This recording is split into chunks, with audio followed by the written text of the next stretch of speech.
Hello, everybody, and welcome to episode 43 of Controllers and Coffee. Hell We're yeah. back. It's been a few weeks, but we are back to talk some video games.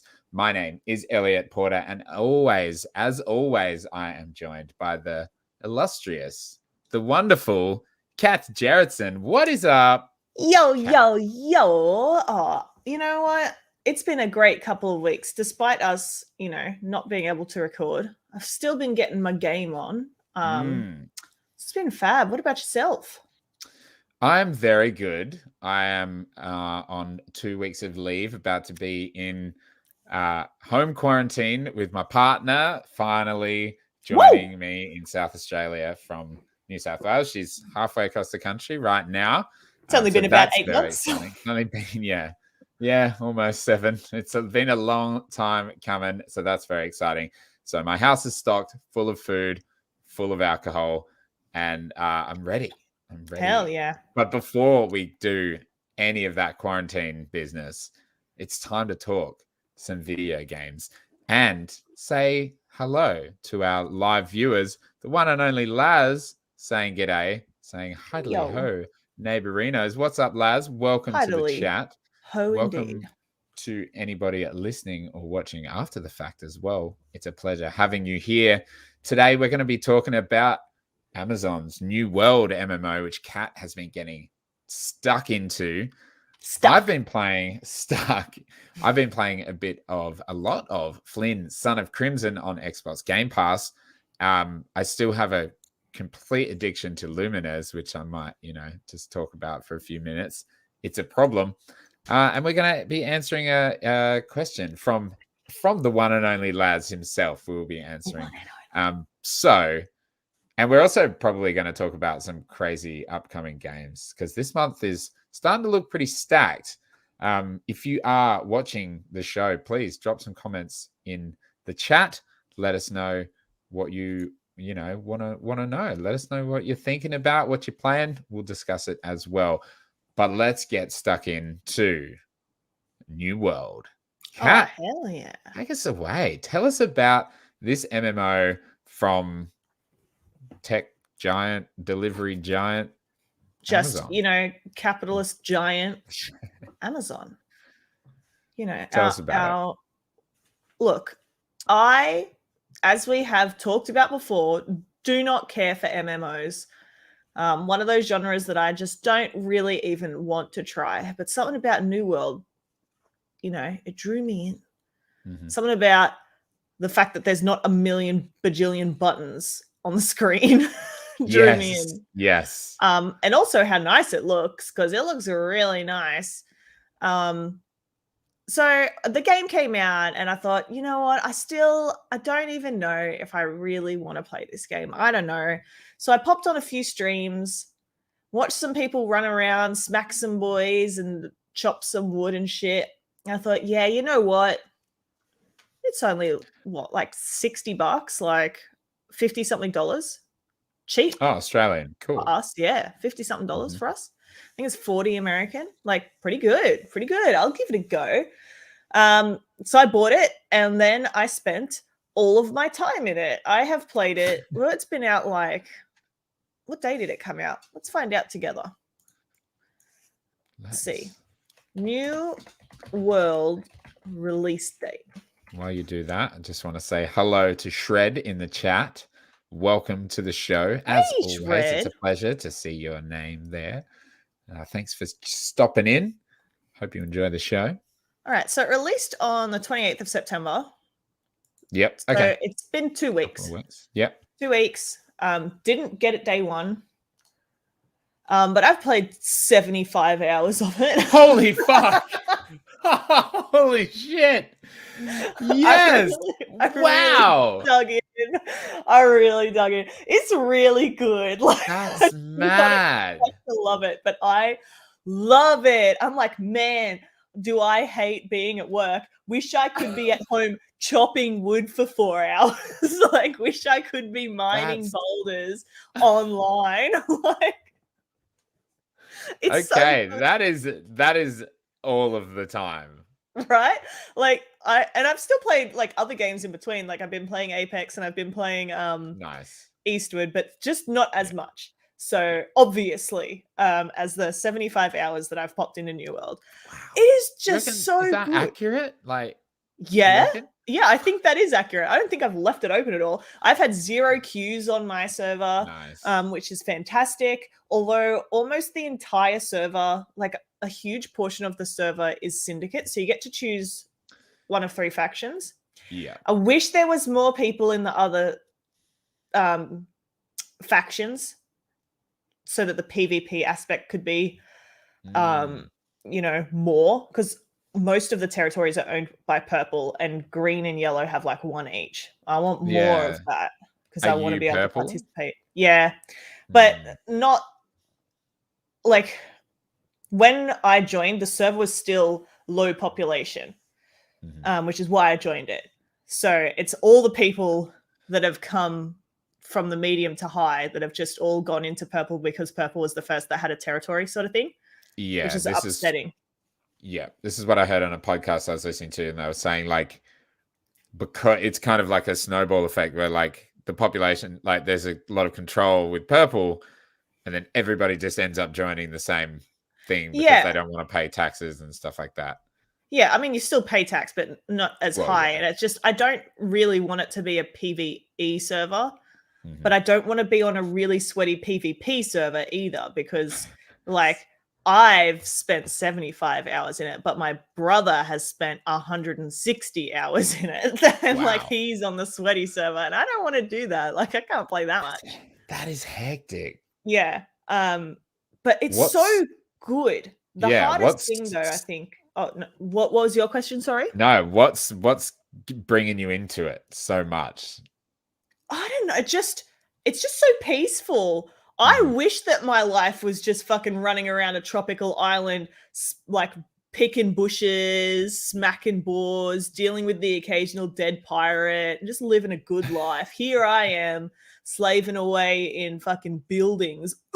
Like I want to be out there, I don't want fucking buildings. crystals and shit, making magic stuff with a big axe. I don't know. It's Yeah. kind of weird. I've seen a lot of people describe it as more like very survival game-esque. Mm. And I can see that. Like there's a huge emphasis on like crafting and foraging and all this sort of shit. Does take a long time to level up in each like individual skill, and like to make one piece of gear you'll normally need like 4 skills working in tandem to be quite high to be able to make that one other high piece of gear that you actually want. So like it can get Sure. pretty complex, but it also means that everyone is sort of working on the same stuff, because you can't necessarily specialize in one form of crafting because you need so many other components as well. Sure. But it, I think it's been really enjoyable to be able to play, even though, I didn't get it day one. A lot of the server is still very similar level to me. Like I see a couple of people over, a lot of people below because I did join when I was low. But a lot of people are around my level. So that's really enjoyable as well to see everyone coming across, the same problems and the same questions. They're like everyone at the same time is like, where the fuck is iron, and how, like, what can I make to mine this faster? And everyone's like, the highest thing you can get right now is iron. No one is over iron right now. Like the next thing is steel, but no Mm. one's there, sort of thing. Yeah. Yeah. And it's been really, really cool to see everyone advance at the same time. But the hardest part about starting the game, the hardest part was starting the game because I started with some friends and we wanted to play together. But when you start, you can start in one of 4 zones and it doesn't tell you. But if you like speak to the person, like your quest giver in your first zone, and you accept their first quest, you're locked to that zone. Before you accept them, after you talk to them, you need to talk to them, and then you need to leave and find the other zone and like meet up and take your quest from that zone. No. But it doesn't tell you. So we all ended up taking our quests in whatever zone we're in, and then we had to wait until the quests met up later, which for the person who is following the Oh. main quests doesn't take a long time. But for me and the people I was playing with who like to get distracted by literally everything, took quite a while until we were actually up to the same quests and could like run to places together. And even then, like some of your side quests and like faction specific quests, they're like semi-randomized, so you'll get them from a pool and you won't always have the same thing, but you can find things to do in a similar area. So it's really nice. I'm having such a good time. And we have a company. We made a company. Hopefully one day we can own a territory, but we'll need a lot more people for that. Our company is called Little Rats. Very cute. So under our name, it says Little Rats. I'm the governor of Little Rats. That's mad. And like to buy a territory that's never been used before, like costs $100,000. That's so much money. Like you earn money so slowly. So we're, maybe one day we can have that much money if we get enough people. But once all the territories are bought, the only way to win it or to get one is to win through a war. So if it becomes, a PvE server, that's not something that can be done as far as I'm aware. Like I guess you can't change it ever again, sort of thing. Like once someone owns it, if everyone's purple, even if they're different people owning the different territories, I don't know if there would be a way to swap them, because I don't think you can declare war on your own faction, even though they're different companies. Oh, I get what you mean. Yep. Yeah, so there's all these tiers. It's so weird. So if you want to play with someone, you get the game and you log in, you have to choose your server, and servers are connected by different worlds. So on a world, there are a bunch of different servers. And then you can like move your character, I think, between those servers, but not into another one. Anyways, you have to be on the right one of those. Forever with that character? Yeah. No, they've started offering transfers, but you can't transfer out of your region. So I'm not 100%. So once you're in a place, then you need to start in the same area, hopefully, to play with somebody. But if not, you need to level up until you're level 10. Then you need to get inside the same faction, and then you can make a company, and then you can all be together in like a group, a permanent group, where you can always chat to your company, sort of thing. Otherwise, you can play with people in different factions. So like one of our mutual friends, Forbesy. Yeah, nice. Completely different company. He's a green bitch. Okay. Different faction. Yeah, different company, different faction, different all of that. But we can still play together so long as PvP is off. And we can run around and do things together. And you can still be friends with whoever and do missions with, it doesn't matter. Yeah. But if you're in the same group, you get like your XP share and all that sort of stuff. Yeah, okay. But it's just so much fun to run around. Most of the people I know are on the same server. So lots of people from work, friends from outside of work. There's just those couple that go on the sweaty servers. See ya. Bye. So you said there's like not heaps of like, hotkeys and all that kind of stuff. So it's more like action style combat, I assume. Yeah, a little bit. Like you have left click is your regular light attack. Yeah. Then you have like a hold or a right click for your heavy attack, depending on if you're remapping. And then you've got 3 abilities. And then everything else is like passives or gems to affect it, that sort of stuff. So there's not too many buttons, and you can have 2 active weapons at once, so you can switch between them. So then I guess effectively you've got 6 abilities to use if you're good at weapon switching. But the weapon switching is not pristine, to say the least. It can be quite annoying. So what kind of like build are you creating? Well, until I got 100 in strength, I put every single stat in strength. So I've got like 100 strength, 9 dex, like 9 everything else. Just tanking the fucking shit Yeah, out of it. literally only strength. And after I got 100 strength, I started putting some stuff into constitution. So I've got, that's it. That's strength, a lot of strength, a little bit of constitution. That's me right now. And I'm running a two-handed axe. And for my second weapon right now, I've just switched to a hatchet. I'm trying that out because it has a throwing move. And previously I was using the musket to be able to pull things from further away or to shoot things as they ran away from me. However, it only scales off dexterity, but the hatchet scales off dex and strength. So it's going to do me a little better if I can actually get used to using it well. And I've chosen like the throwing tree as opposed to the like massive DPS sort of berserk tree for the upgrades, because there's 2 lanes that you can really choose for your upgrade paths for your weapons. So hopefully it serves me well. Oh no.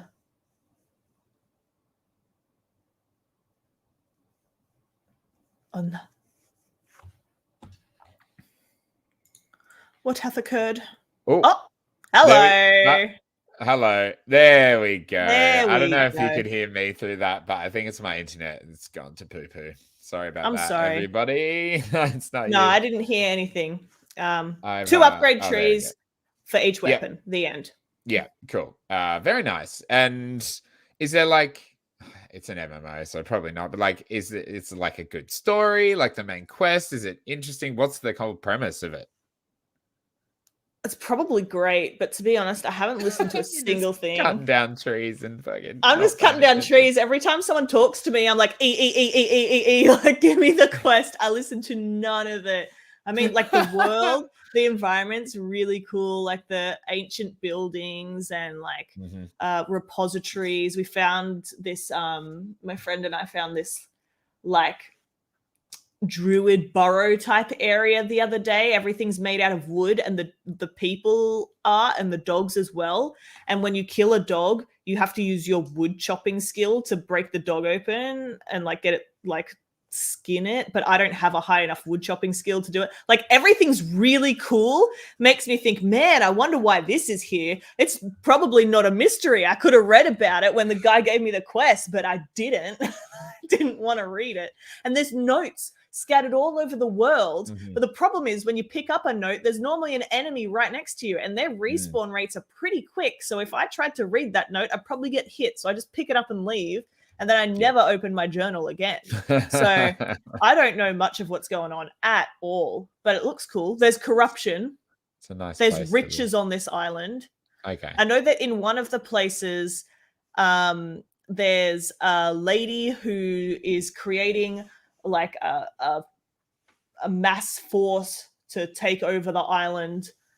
The end. That's all I know. That's it. That's all I got. Everyone's come to this place for riches, but everyone gets fucking shipwrecked along the way. So people are trying to build lives here and uncover the mysteries of the island. And that is all I understand. Fair. Okay. Sounds great. It's really good though. On this waddle, Steam? It's changing my skin. It is. What the? Camera so much. That is so strange. But yeah, it's on Steam. No plans to go to console. No, I'm not surprised. Not surprised. I guess there is a couple of. There's not that many buttons. They could have done it. Yeah. Interesting. Very cool. What's the level cap? Currently? I think is it 60? I'm pretty sure it's 60. I'll have a quick squiz. And you're currently level what after 75 hours? Oh, 34, 36.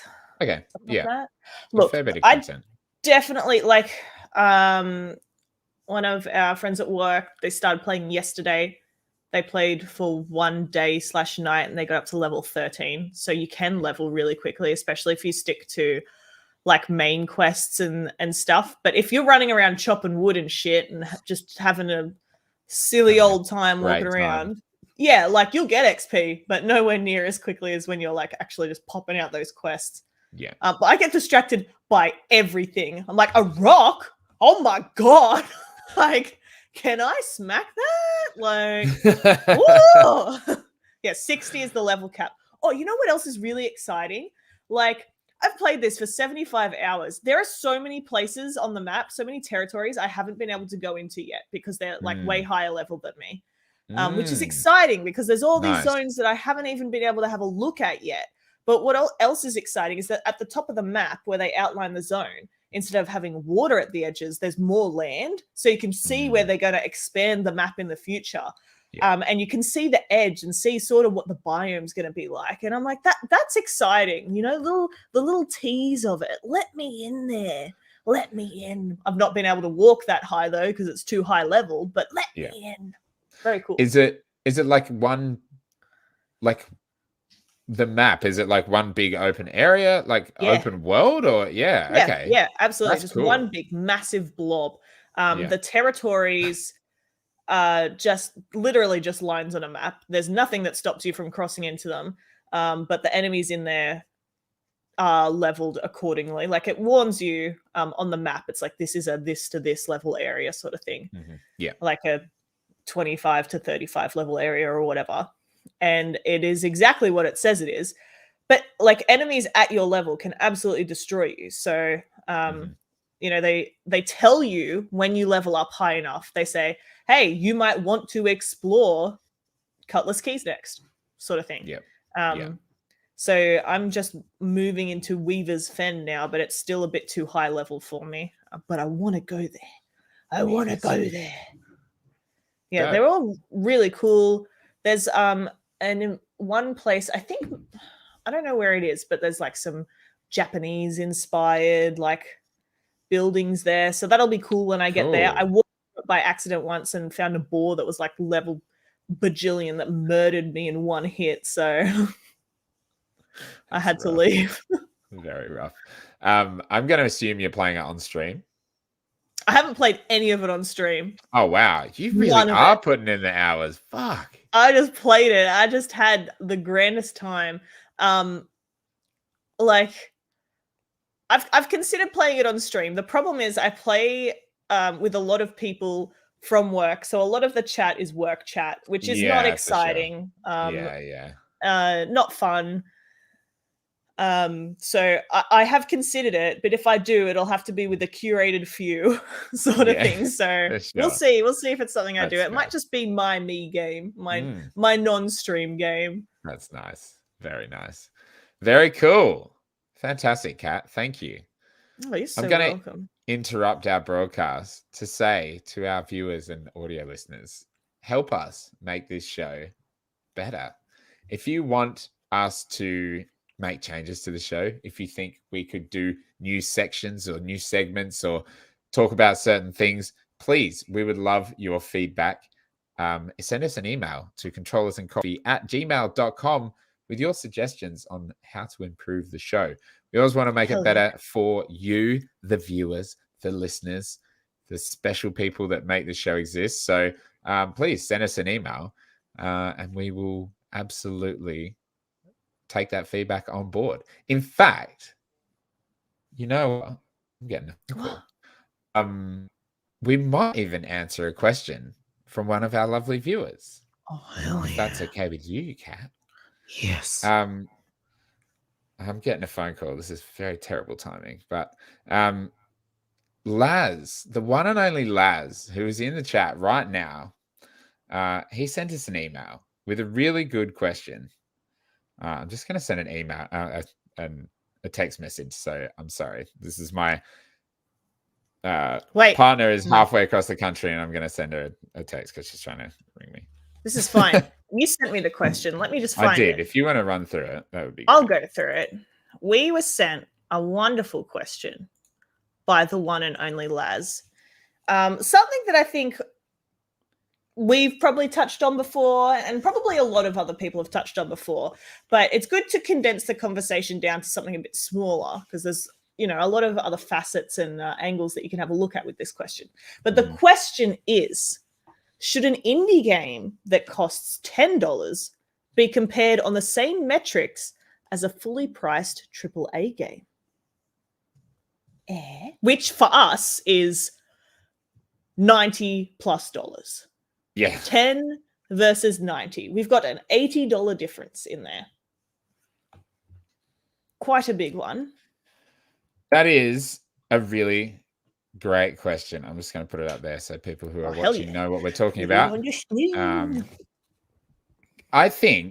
I really think this is a interesting question with a lot of kind of levels facets to my answer. And it's something I think about, like actually a podcast I was listening to a few weeks ago was talking about a similar thing on like how reviews, like, do you judge is your review score impacted by the price? Impacted by the price, or impacted by the fact that it's made by like one person, or something like that. And like it really made me think, because this I think goes back to like, Kat, I know you hate review scores and things like this they're so subjective. I know. Well, they are subjective. I think that's the whole point. I hate it when people do it wrong. How dare they? I get so mad. How dare you not agree with me? But it makes this, thinking about this makes me agree with you in the fact that like review scores don't tell enough of a story. And like an 8 out of 10 for a game that was made by one person, like it makes me question like this exact thing constantly, because I play a lot of indie games, and like is a game that you put 60 hours into, let's say Far Cry 6, right? Just came out, haven't played it, but it's like a really visually high quality. Yeah. It's meant to be a pretty decent game.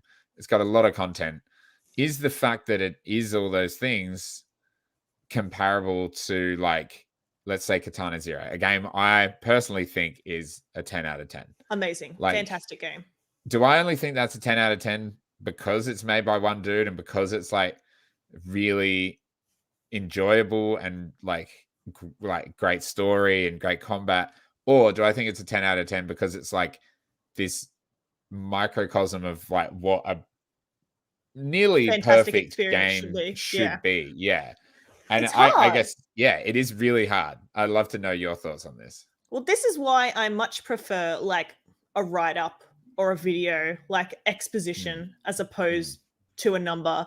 Because I think like even if you could in yourself know what you would rate something, regardless of the team or whatever, you never know what that other person is thinking about. And like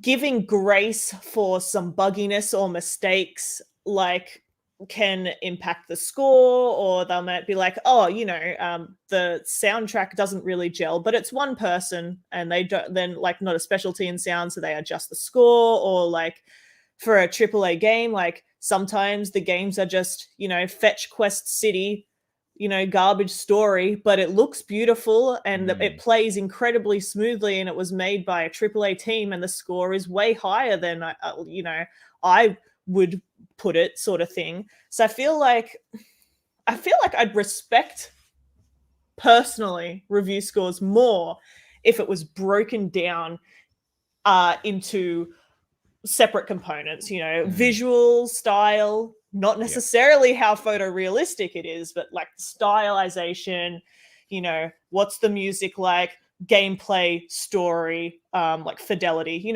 break it down into a couple of categories, and that helps you understand more fully a game and what you necessarily should be rating it as or viewing it as. But I think for myself, I try to gauge things on the same level. It's more like just, did I enjoy it or did I not? Did I have a good time or did I not? But the other thing that I always find myself falling into is that I'll judge a game by price versus hours that I played. Like if I take that price and divide it by how many hours I've played, have I played it for more than $1 per hour? or less? And the goal is obviously I want to have paid less than $1 per hour for a game. However, indie games don't necessarily have a lot of time in them. So obviously for New World, it cost me I got the deluxe edition, so it cost me $70-something, and I've played 70-something hours and will play more. Therefore, to me, good investment. Turnip Boy cost me, I don't know, $15-20. It's a 4-hour game. Yeah. Still worth it. I really liked that game. It was a good game. Yeah. But like those metrics, even that I use myself, don't line up. So yeah, and I think price per hour is so difficult because then there's games like Assassin's Creed Valhalla, which, to be fair, I didn't actually put 100 hours into, but there's like hundreds of hours of content, but it also just feels bloated and it doesn't resonate with me. And it costs me, you know, what, $79, which is actually cheap for a brand new game. It cost me more because I bought it on PS5. So yeah, true. And like something like that, it's got the budget behind it. It's gorgeous and it's beautiful. There's a lot of story in it. Mostly, except for when you're jumping through. Yeah, which is the whole point of the assassin part. The assassin part is also kind of kicked out the window because you're a Viking. So yeah. Oh, let's not even go down that fucking road. But it feels like there's like all this content, and like I struggled with that game so much because I kept finding dudes that were over leveled to me, and I was like, well, I can't do this yet. It's something I'll have to come back to instead of being able to like kind of enjoy what I'm doing and move through it. Yeah. Whereas like, that scale of price per hour or whatever, it doesn't really work for a 4-hour game. And like, because they're not going to sell that for $4. No, and they're not going to sell, you know, New World for 200. So you know, you're going to get a better price per hour, like, you know, exactly value per hour. But I think, the metric of like that internal metric of how much fun am I having? Like, to be fair, I played this on Game Pass, but the Artful Escape, like, just brought me sheer joy throughout the whole game. Like, I was just laughing and just like having a great time and just like blown away by how trippy and stuff it was. And it's like that level of enjoyment was like why that is one of my favorite games this year, if not my favorite. And same with Narita Boy, is like the music was incredible. So good. The style was incredible. The story was fine, but it was like, you know, it's just an abstract story. Yeah. And kind of weird.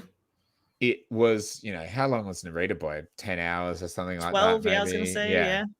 Which is decent. And again, I played it on Game Pass, but like this brings into the fact of like, if a game is released onto Game Pass, should it be considered in the same metrics as it being an outright game or a AAA game or something?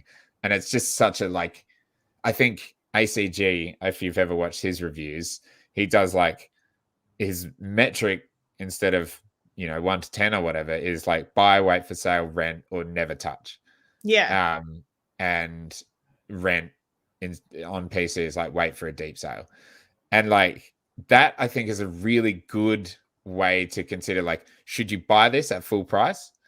Doesn't matter what that full price is. Should you wait for a sale and get it cheaper? Should you wait till it's like dirt cheap, or should you just never fucking waste your time with this game? Yeah, I think that's a good scale. I like that. That's a really clever scale. That no wonder he is like. I mean, his personality helps a lot. He's an incredible reviewer, and he also does what you were saying before. He does a segment on gameplay and story. He does a segment on like just the game in general and what it is, and he does a segment on music, sound, and then like fun factor. And that is like so clever way to look at the individual parts of a game. And sometimes he'll start a review and he's talking about, you know, the graphics, and he's like super like just like got the best things to say about it. And maybe he's got really good things to say about the sound or the music.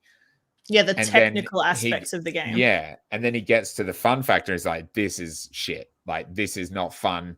This is, you know, like, or the story is really bad, or the gameplay is like, you know, shit.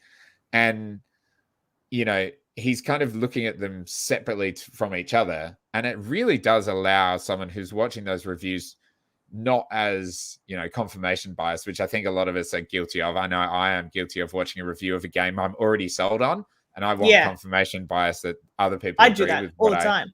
Well, that's why I watch streams before I buy the thing. I'm like, I want to see that this person's enjoying it. Yeah, for sure. Whereas I think for some, like, if you want to know if you should buy a game or not just wanting that confirmation bias of if someone agrees with you, I think ACG's review system works really well, because it doesn't matter if that game is like a little indie game, which it does review some, or a AAA game. And I think, splitting them up like that, I think more companies should really do that. And that's where I think Metacritic is flawed, because like it's the go-to that people use to get like a value of, a numbered value on a game. Whereas like OpenCritic actually takes into account recommendation or non-recommendation, and it's kind of qualitative. Instead of quantitative. So like, so people like ACG and people like Skill Up and people like not just IGN, Games Radar, Nintendo Life, like it has those other ones where they don't necessarily score it. I think having that little thing where it's like 97% of critics recommend it, the average score is 88%, whatever it might be, but not every review score is related to a number. And I think that's way more effective. It's like Rotten Tomatoes. Like Rotten Tomatoes, it's the percentage of people who actually recommend it, not actually the percentage of the review score. I think something that annoys me about reviews is that, especially for AAA games, you can find that a lot of reviews get really stuck on the technical aspects of a game. You have these amazing teams that are working on the visuals and the sound design or whatever, because you've got incredibly specialized teams that are paid a lot of money. So it ends up getting a really high score for that, even if the gameplay isn't that amazing. And then like you pop down to the other end and you have indie games, which if they are going for more of that realism look and not like incredibly stylized, obviously they're not going to hit the same points because they don't have the budget or the manpower or the specializations. So it could hit a lower score because it doesn't look good or it isn't technically good, but it can be way more fun.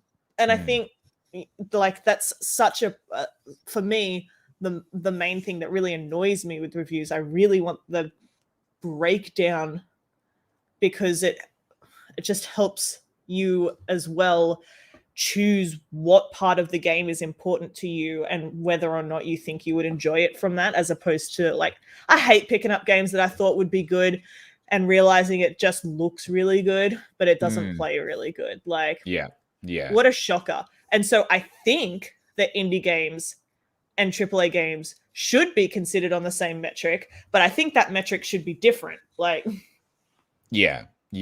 like it's such a complex thing. And I don't like doesn't work for it. I guess it's because of what video games are and the time, like the time investment on video games is higher than really any other media form of media and entertainment. Also, the price is a lot of the time as well. Like if you go to a movie, it's 2 hours ish and it's going to cost you what, 10, 15, $20, whatever. No way. Movies cost way more. What are you on about? Movie tickets are like $20 a ticket. They're not all the time though. They've somehow got cheaper over the years. They used to be like $20 all the time. I don't know. I don't go to the movies very often, but last time I went, they were like $12. But like you're going to see the same movie, you're going to experience the same thing played out in front of you. Whereas like every person who's playing a game is playing it differently. They're all putting different amounts of time into it. Like they've paid a higher price for it as well over, something like a movie, at least most of the time. Yeah. So I think review scores are so incredibly just attached to the industry essentially. So like, I don't know. When a new bang for your buck metric, just shove that in there. Yeah, but like when a movie comes out, that I know people go to Rotten Tomatoes, but like, I don't know, you just buy a movie ticket. If it's shit, well, you only wasted, You know, 2 hours of your life. You didn't waste 50 hours of your life and spend $70, or $100 or whatever. So I think it's we have these metrics, and it's such a complex system because it's so embedded in what video game reviews mean to people, and yeah. whether right or wrong, I'm not sure, because there's so much held on reviews, and like, yeah, it's a complex one, especially because like in the last few years I've played so many indie games, and like they're just so fucking good, and Yeah. like, I think like what we were talking about before in terms of like Assassin's Creed being bloated.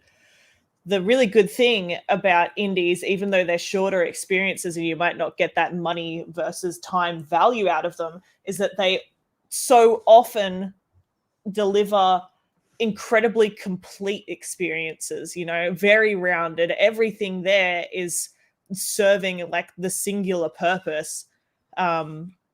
Whereas in more AAA games, you get the bloat, you get the add-ons, you get this and then this and then this and then this, and you have like 500 different things that you can do within your game just to add more game on top of the game, and it's not really necessarily worth it. Like you're adding bloat, not to the experience. Yeah, and like with Assassin's Creed, it's like they used to be 20 odd hours, like adventure games essentially. Yeah. And now they've changed so much. They're just gigantic, and it's such a it's like a barrier to entry, really, like, because that's so much time to experience a story, and it's like, is it necessary for it to be that big? Like, is it necessary that the story just goes on and on and on? I don't know. I don't have an answer to that, but I want more adventure games, less open world games. Yeah, totally. Same. Like, I'm so, like, originally when it was first announced, I wasn't keen on Guardians of the Galaxy, but I'm getting more excited about it, and I haven't watched any of the previews because I kind of want to go into it a little bit blinder than I usually would. I would usually like follow everything, but like that game seems like it's going to be linear levels, adventure style. Like, it's not going to be this huge world where I have to collect all this stuff. It seems like it's going across the galaxy and you're going to be in a lot of different places. And I kind of want that right now. Like, I don't want to burn myself out on like another open world game. That's why I'm like, as much as Far Cry could be fun, I'm like, I don't want to do that, especially when Halo's semi-open-ended this time, and I really want to like be in the mindset to play that game and not be like, oh, another fucking open world, like, by the time I get there. Which is why I didn't finish Ghost of Tsushima, because I just finished Horizon, and they're both great games. I loved Horizon Zero Dawn. I loved Ghost of Tsushima even more, but I was just like burnt out on the whole, like, all right, now I have to go big area all the way across this map, and many things to do. And as well, but the year before that, I guess I'd played Death Stranding as well, which was gigantic, massive. So, yeah, more adventure games, I say, and I'm hoping that Guardians of the Galaxy kind of scratches that itch. I agree. I want to put like the bottom of this in my frame to keep my colors better. That is so weird. So weird how much it changes. Whoa. What the fuck? Whoa. What the fuck? Crazy. Cool. Well, thanks, Laz, for that question. And thanks anyone else if you want to send us one. We did waffle a bit, but I hope we answered it. gmail.com. Enough for you. Speaking of indie games, I've been playing something on Game Pass called Flynn, Son of Crimson. Yes, tell me more. So it's an interesting little game. It's a 2D platformer.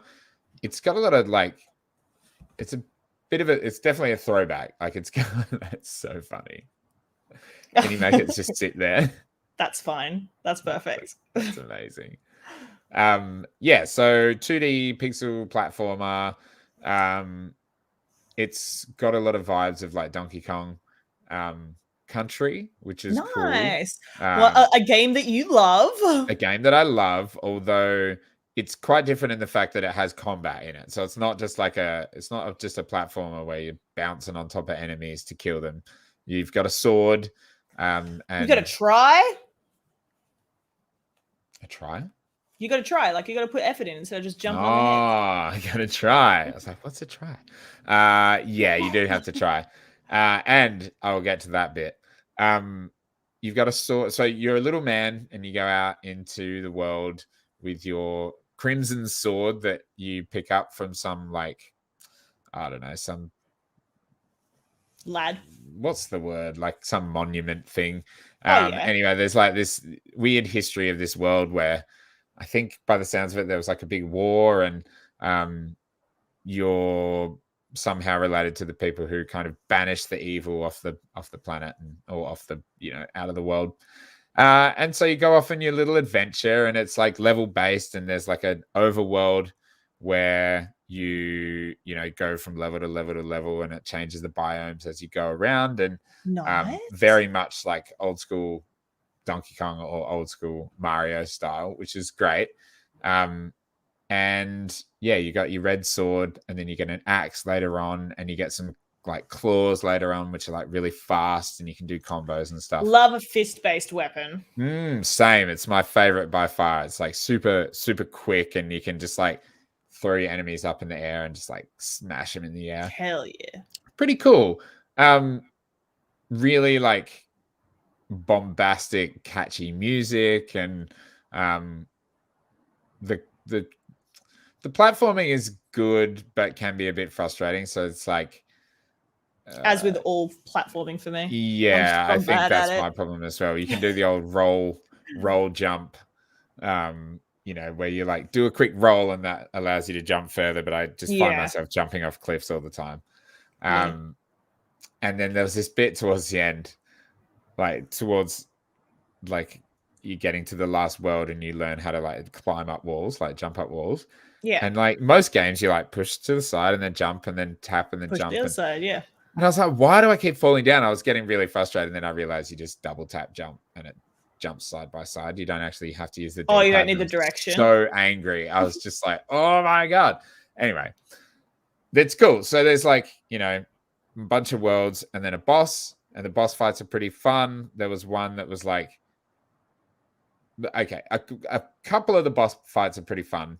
And then I got to this boss fight that was like this electric dude, and there's like 2 platforms on the side, and then water, and then like these like little platforms with gaps in between them, like are constantly flying past. So you have to like jump on them as he's attacking, because a lot of his attacks make the floor electric. Yeah, the water electric, and the water and the floor and everything around him electric. So you have to like jump on these platforms. And it was like really frustrating, because like my problem with this boss fight and the one I'm up to currently is like, they don't give you like an opening, like a good boss fight. I was talking to Laz about this the other day at work. In a good boss fight, you work really hard to dodge their attacks, and you learn all their patterns, and then you like have your opening, and that's when you do a bunch of damage. Some of these boss fights just don't have that, and it's just like this this frustrating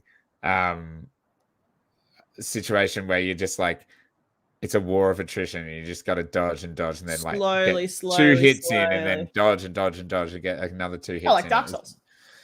Yeah, but like it's just not fun. These boss fights are just not fun at all. And it's not even this, it's like really hard. Like it's easy to learn the patterns, and they're very like telegraphed.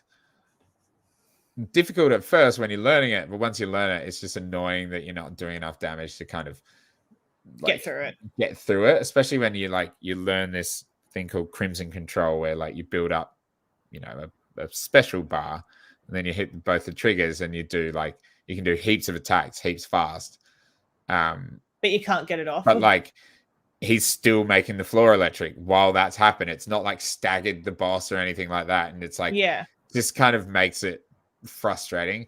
And I'm at the second last boss of the game at the moment, and this is what's happening. And it's like, you're on this like, the floor is essentially there, but it disappears when you're not standing on that part of the floor.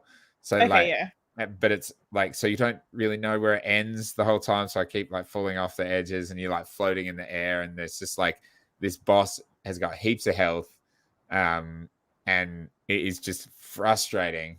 And every time you fall, you lose. You don't die fully and have to restart, but you lose one thing of health, Yeah, and you only yeah. get like 4 like Jeez, heals throughout the 4. thing. That's rough. Well, technically, you can heal 4 times, but that does like 2 dots of 2 health each dots, time. yeah.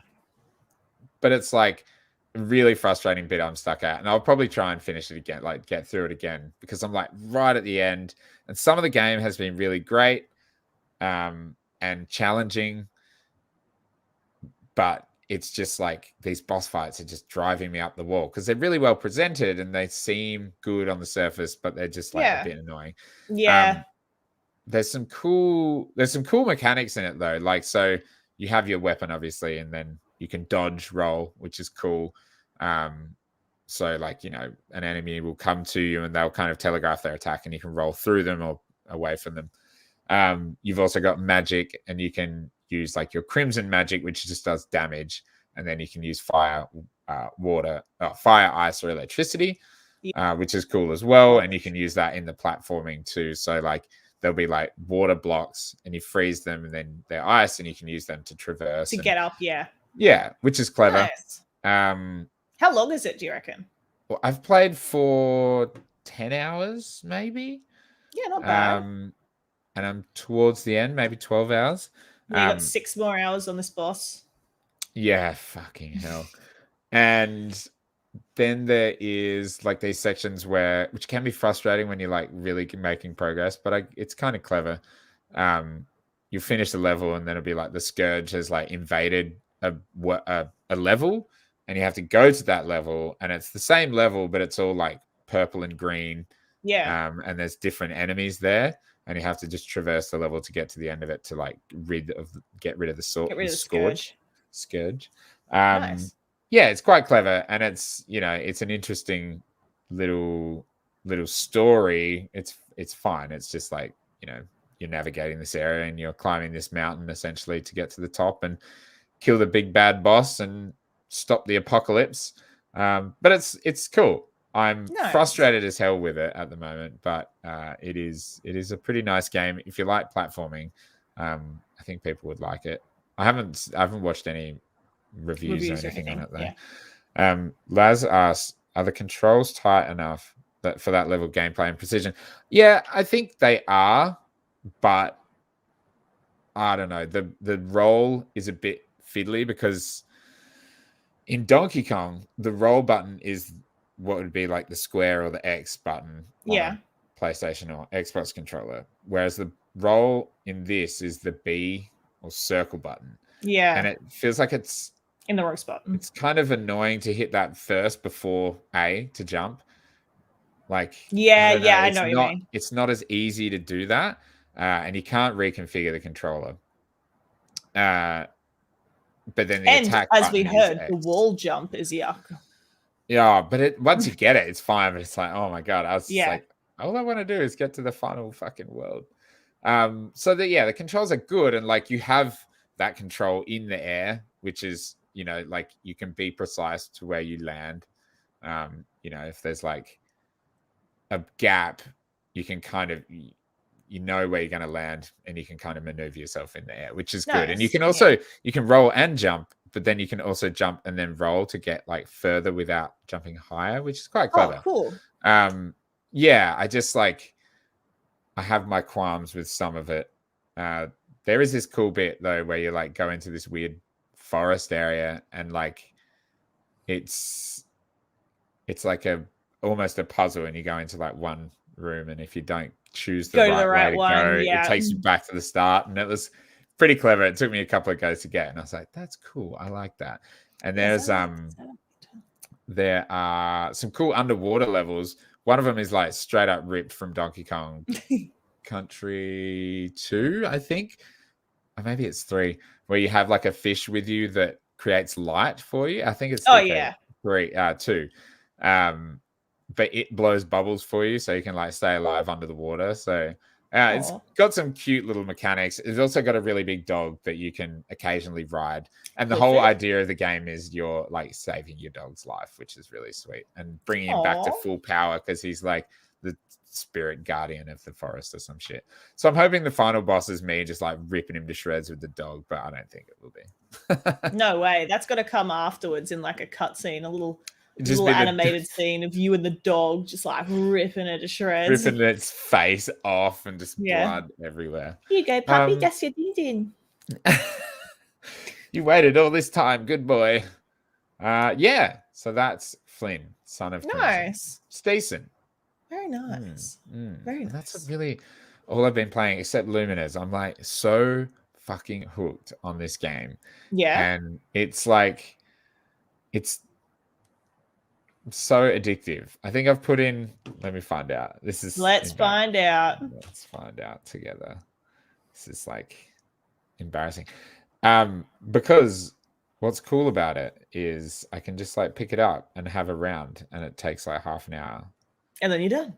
I've played good. 26 hours. Nice.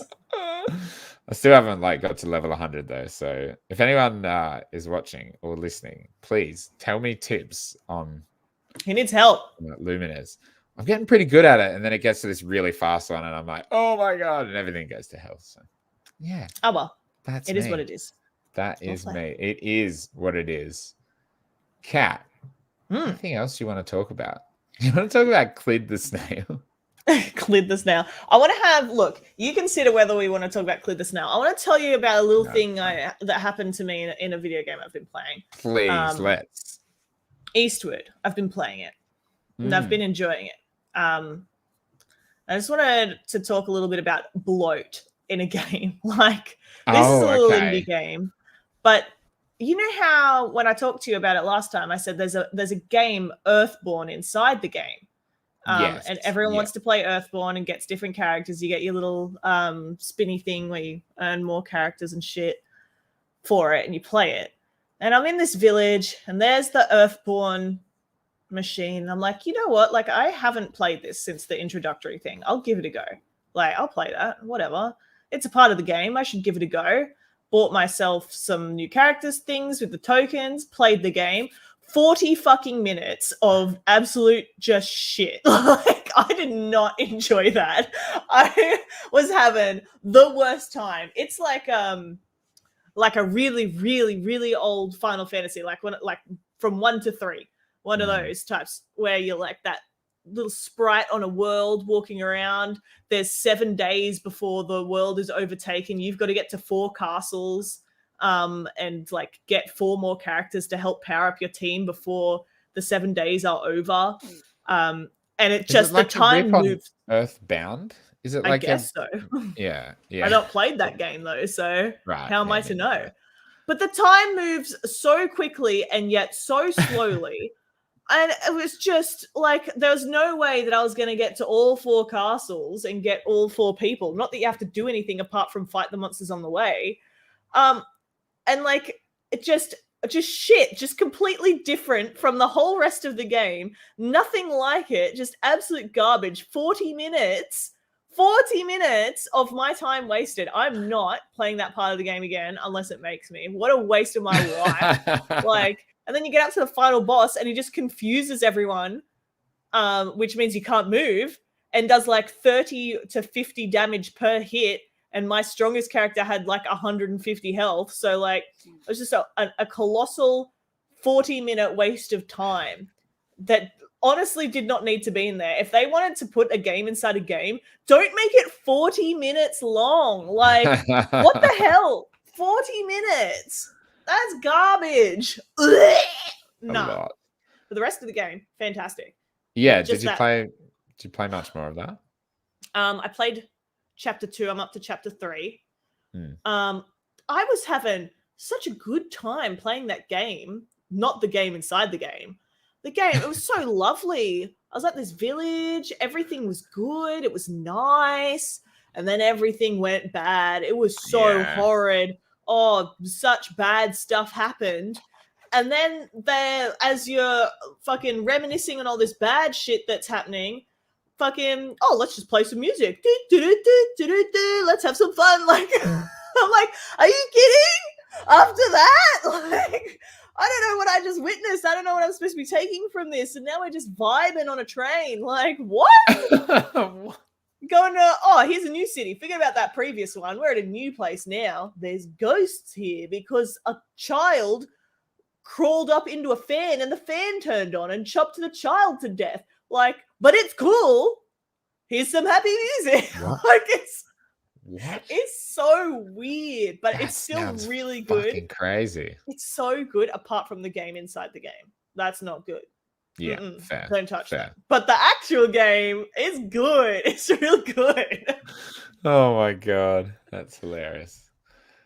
There you go. Don't play Earthborn. No, don't play Earthborn inside Eastwood. Just play Eastwood. That's weird. Why? I'm like, there's got to be an achievement for actually like beating it, but there's no way that I would ever want to do that because it sucked.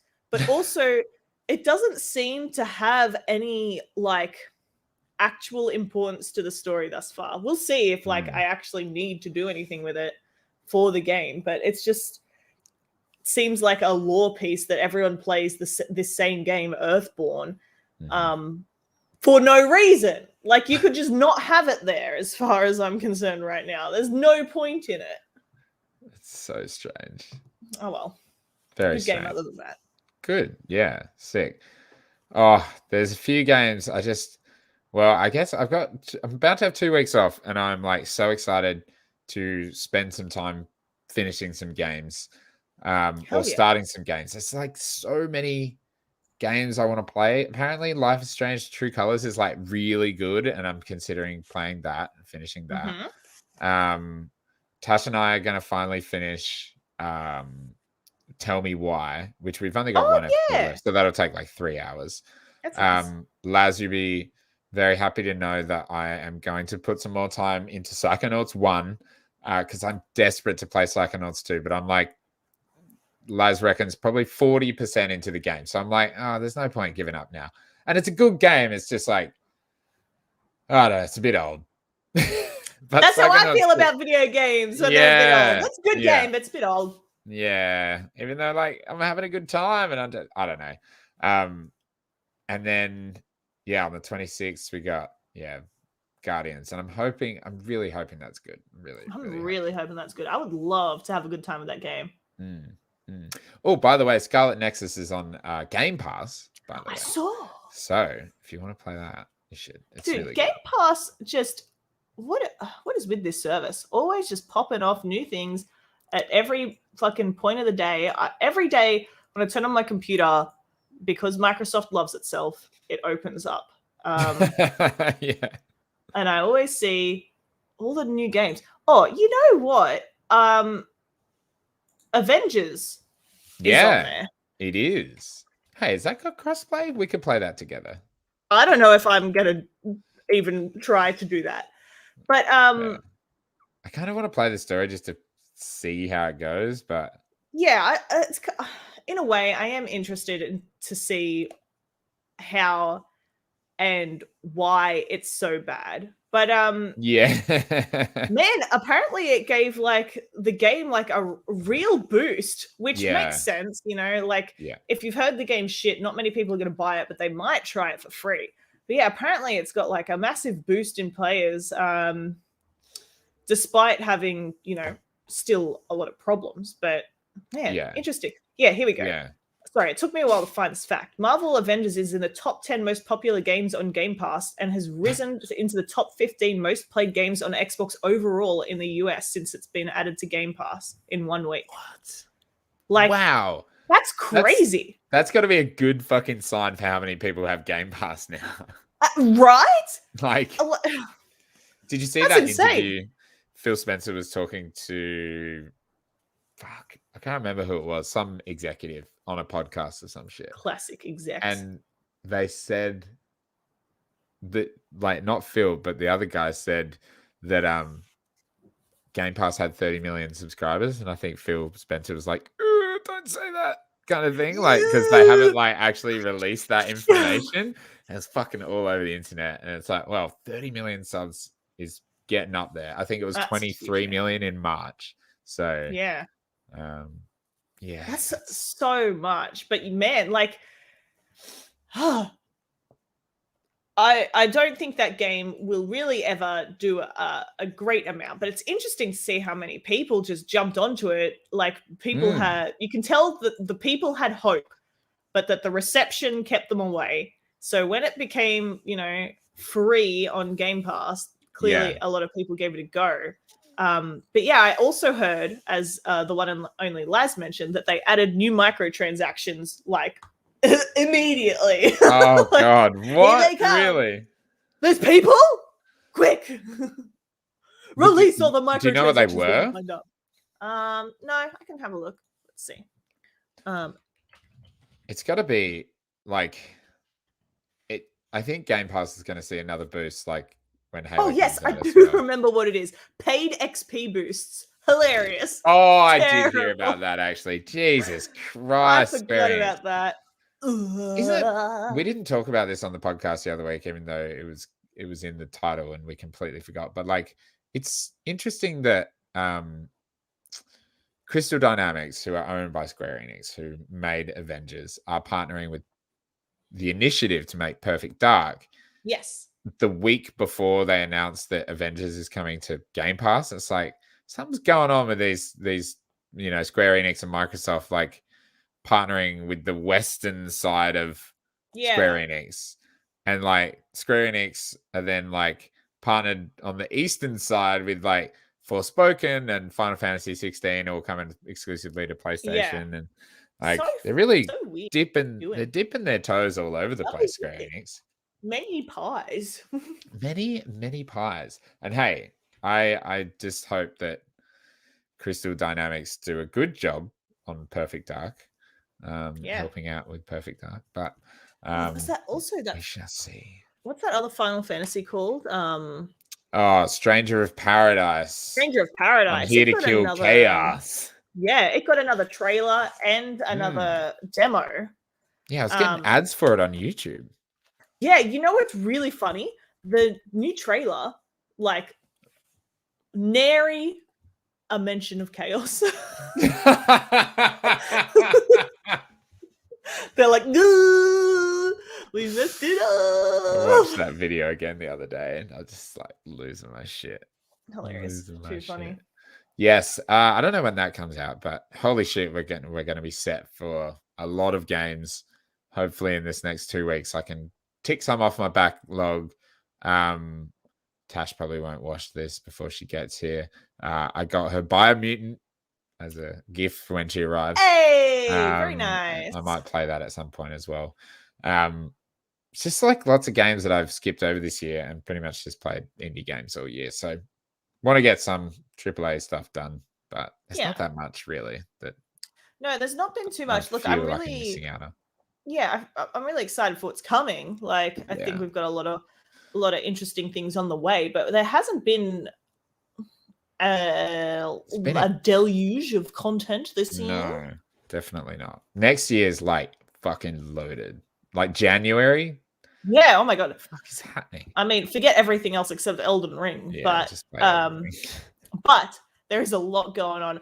I feel like I need to like set up a calendar and mark all these dates down so that I can keep track of what's going on and what I want to buy. Please share that calendar to me. Right? Yeah, we should actually do that. Collab calendar. Video game collab. All right, Kat. Great chat. Thank you so much for joining me on episode 43. It's so nice to speak to you. Where can people find you on the internet and doing your thing? Doing my thing. The main place that you can find me is twitch.tv/CapCat. I'll be there when I can. Sometimes, like this week, I couldn't even do Soul Sunday. I had to stay back late at work. Such a shame. Such a shame. But I do endeavor to be there and have fun with you all. And you can also find me on Twitter @CapCatty. Catch me round. Have good vibes. feel it out. Let's play some video games. That's all we want. We just want more time for video games. I wish I didn't have to sleep so I could just play more video games. Oh, dude, I know. Oh my God. Sleep, video games, nice.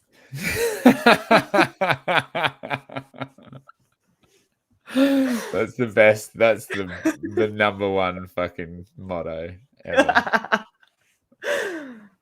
Thank you for joining me. And thanks everybody for listening and watching this episode of Controllers and Coffee. If you are an audio listener, your fine selves over on podcast platforms of choice, and you want to see our beautiful faces,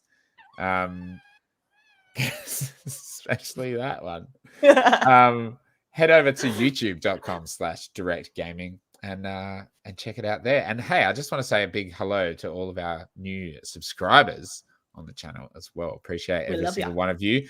If you are a subscriber to the channel and you want to, watch this, listen to this while you're in the car, listen to this while you're at the gym, listen to this while you're, I don't know, in bed. I don't care.